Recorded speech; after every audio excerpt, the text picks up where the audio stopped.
I never thought my life would turn upside down so suddenly. For 17 years, I believed I had everything figured out, a loving husband, a beautiful daughter, and what I thought was an unshakable marriage. My name is Paloma, and this is the story of how I learned that sometimes the people closest to us can become strangers overnight. Back then, my life followed a comfortable routine.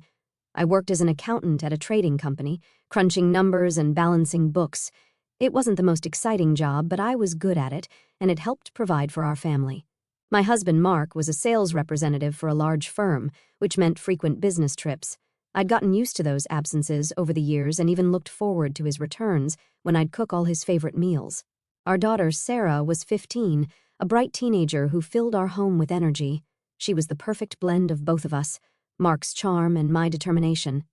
We lived in a modest but comfortable apartment, and I thought we were happy. Looking back now, I realize how naive I was to think that contentment could last forever. "When are you coming back this time?" I asked Mark over the phone during one of his business trips. It was a conversation we'd had countless times before. "Should be home by Thursday," he replied, his voice distant. "Don't bother cooking anything special." That should have been my first clue. Mark had always loved my cooking, especially after being away. But lately, everything had changed subtly. He'd come home from his trips different, distracted, thoughtful, almost cold. When he'd walk through the door, instead of the warm embraces I was used to, he'd barely acknowledge the meals I'd prepared. "Are you okay?" I'd ask him repeatedly. "You seem different. Just tired from work," he'd say, brushing off my concerns. "It's nothing. I blamed it on a midlife crisis. Isn't that what everyone talked about? Men hitting their 40s and going through changes?" I convinced myself it was temporary, that everything would return to normal if I just gave him time and space. Sarah noticed it too, but we both stayed quiet, hoping it would pass. "Mom, Dad seems weird lately," she mentioned one evening while we were doing dishes together. "He's just stressed with work, honey," I replied, believing my own lies. "These things happen in marriage sometimes. It'll get better." I focused on being the perfect wife, thinking that if I just tried harder, cooked better meals, and kept the house more organized, everything would go back to how it was. But life has a way of shattering our illusions when we least expect it. I remember that ordinary Tuesday evening when everything changed. I had just gotten home from work and was checking my social media messages while sitting on the couch in our living room. A message from someone I didn't know caught my eye. I almost ignored it, but something made me open it. "Hello, Paloma," the message read. "I think it's time we talked. I'm your husband's second wife." My hands trembled as I continued reading, each word feeling like a knife twisting deeper into my heart.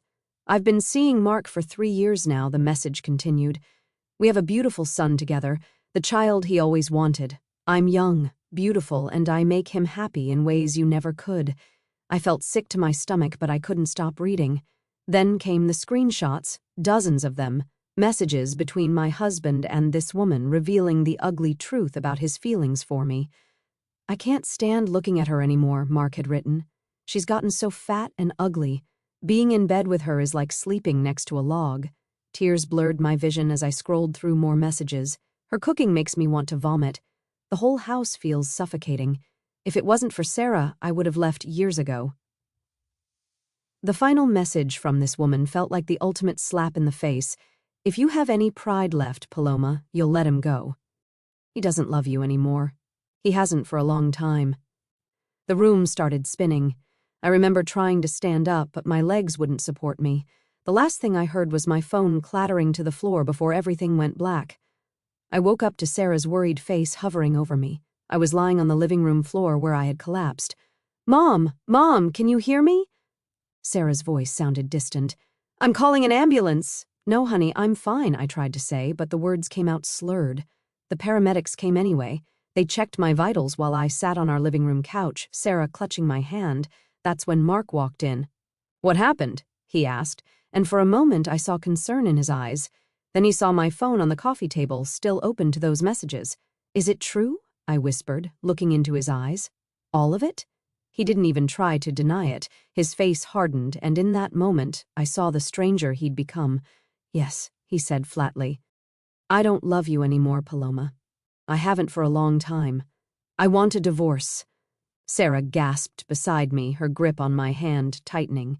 The paramedics tactfully stepped into the kitchen, giving us space. "How could you do this to Mom?" Sarah's voice shook with anger. "How could you? I'm sorry you had to find out this way," was all he said before walking out of the room. The next few weeks passed in a blur. I filed for divorce, going through the motions like a zombie. Sarah was my rock through it all, choosing to stay with me despite Mark's attempts to convince her otherwise. He agreed to pay alimony for her without argument, probably the only decent thing he did during that time. Time moved forward, as it always does. Before I knew it, Sarah was graduating from high school. Mark and I split the costs of her college education equally. It seemed like the only civil interaction we had left. We both wanted the best for our daughter, even if we couldn't stand being in the same room together. Sarah chose a college in another city, and at first, everything seemed fine. She called me regularly, telling me about her classes, her new friends, and life in the dorms. I lived for those calls, clinging to each detail she shared about her new life. But gradually, the calls became less frequent. When I tried reaching out, I'd get short, clipped responses. "Sorry, Mom, I'm busy right now. Can't talk. Got a study group, maybe next week, okay?"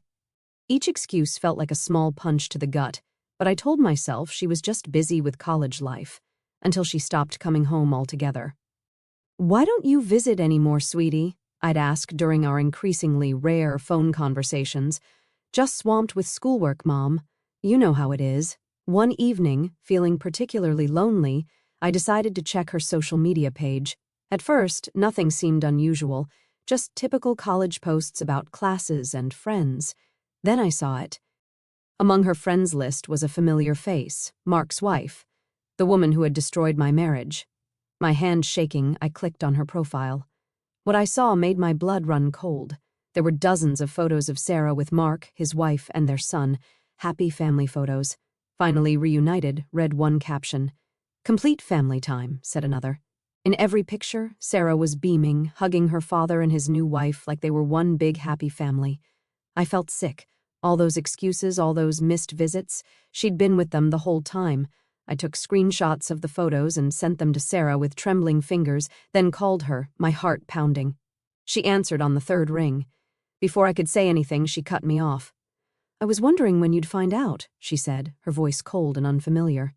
"Why, Sarah? Why didn't you tell me?" "Because they're fun, Mom. They're rich and interesting. Dad and Lisa take me shopping, buy me designer clothes. He just got me a new car for my birthday." "What do you offer? A boring apartment and your boring life?" Each word felt like a slap. "I'm your mother, Sarah. I raised you." "Yeah, well, I'm old enough to choose who I want to spend time with," she interrupted. "Lisa gives me money whenever I need it. They take me on vacations. If you don't like it, that's your problem." I sat there in my quiet apartment, staring at my phone through tears. First Mark, now Sarah, the two people I loved most in the world, had both chosen the younger, prettier, richer woman over me. I curled up on my couch and sobbed, feeling more alone than I ever had in my life. I desperately needed someone to talk to. That's when I remembered my father. We hadn't spoken in 15 years, not since that terrible fight about Mark. Dad had seen right through him, had warned me repeatedly, but I wouldn't listen. "He's not right for you, Paloma," Dad had said back then. "There's something off about him." "You just don't want me to be happy," I had shouted back. "You've never supported my choices." Those were the last words we'd exchanged before I stormed out of his house, choosing Mark over my father. Now, the irony of it all made me laugh bitterly. Dad had been right all along. With trembling fingers, I dialed his number, half expecting it to be disconnected after all these years. "Hello?" His voice hadn't changed at all. "Dad," my voice cracked, "it's Paloma. I was wondering if we could talk." "Come over right now," he said without hesitation. "I'll text you the gate code." Gate code? I wondered as I drove to my childhood home.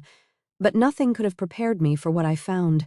The modest house I grew up in had been transformed into a stunning estate. A security gate guarded the entrance, and the house itself had been completely renovated, at least triple its original size. Dad was waiting at the door, his hair grayer than I remembered, but his eyes just as kind. "Welcome home, sweetheart." "Dad, what? How?" I gestured at the house. He grinned proudly. "A lot can happen in 15 years. Come inside." I'll explain everything over coffee.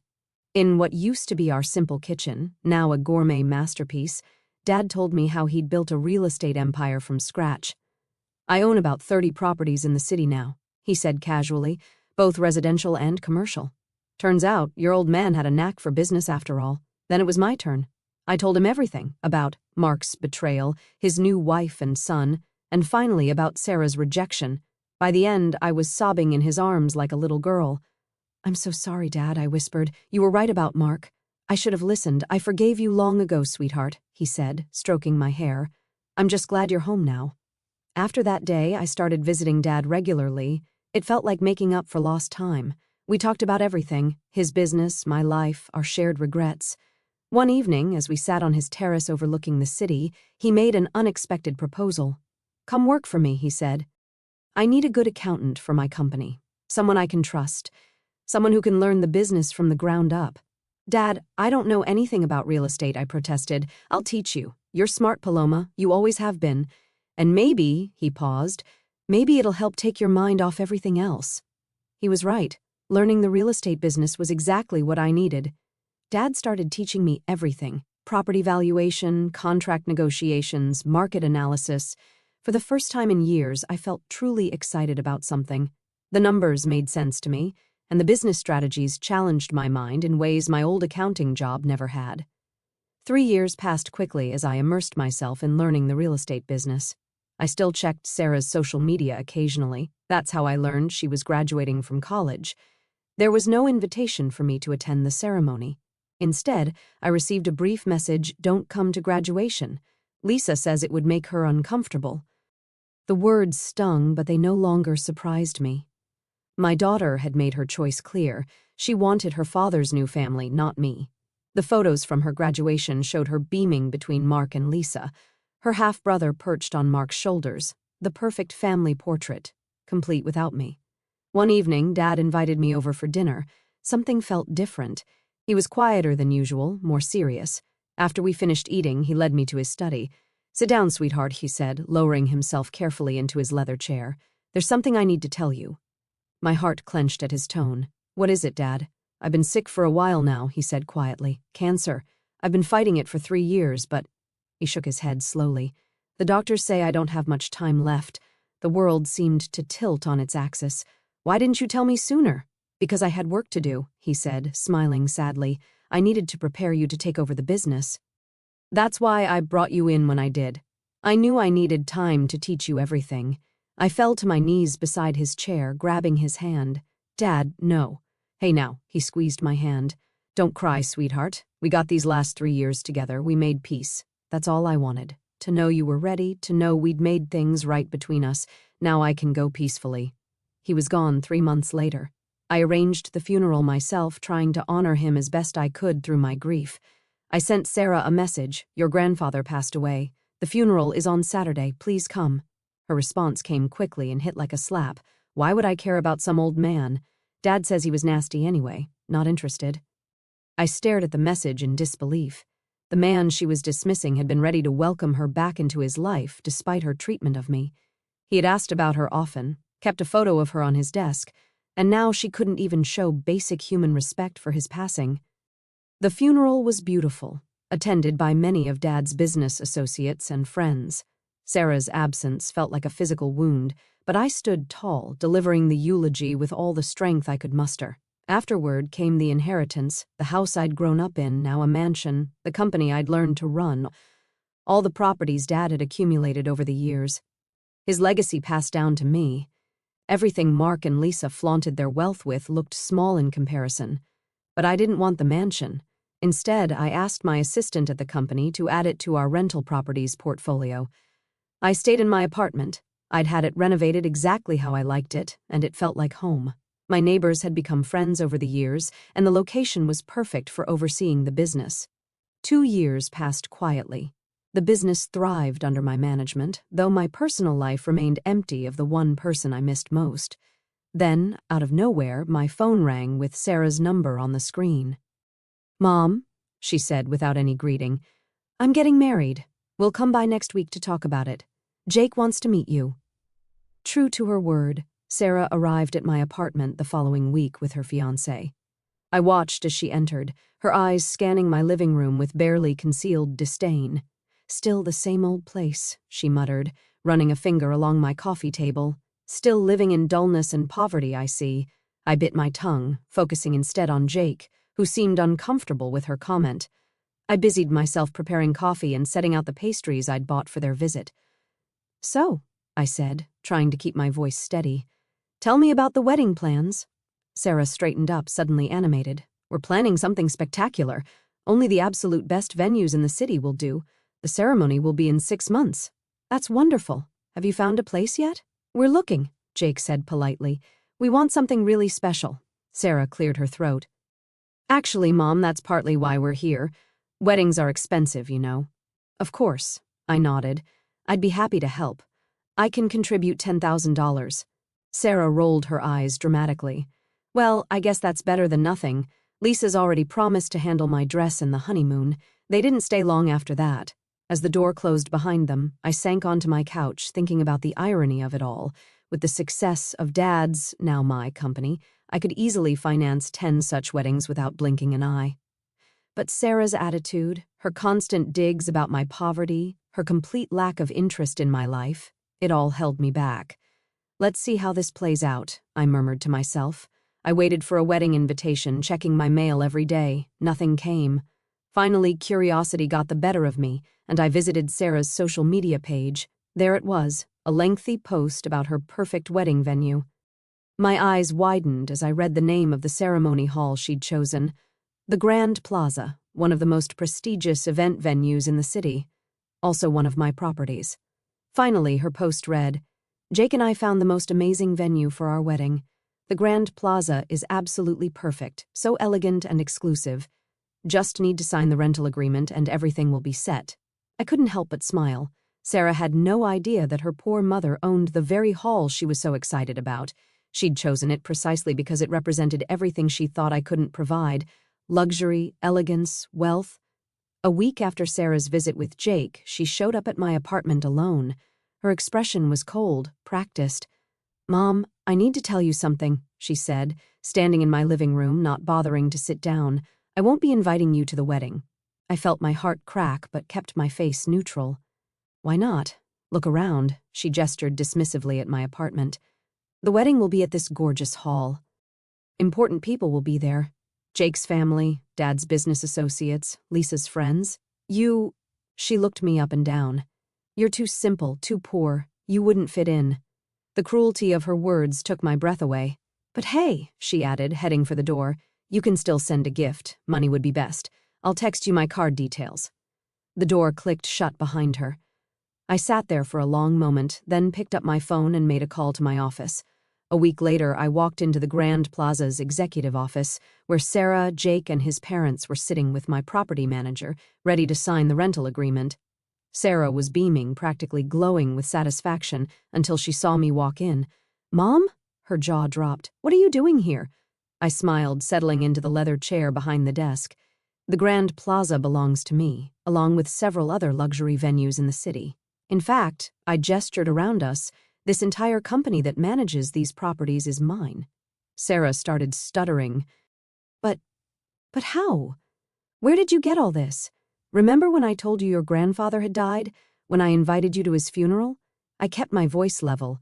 The one you called some nasty old man? He left me everything, his company, his properties, his legacy. Sarah's face went from pale to red.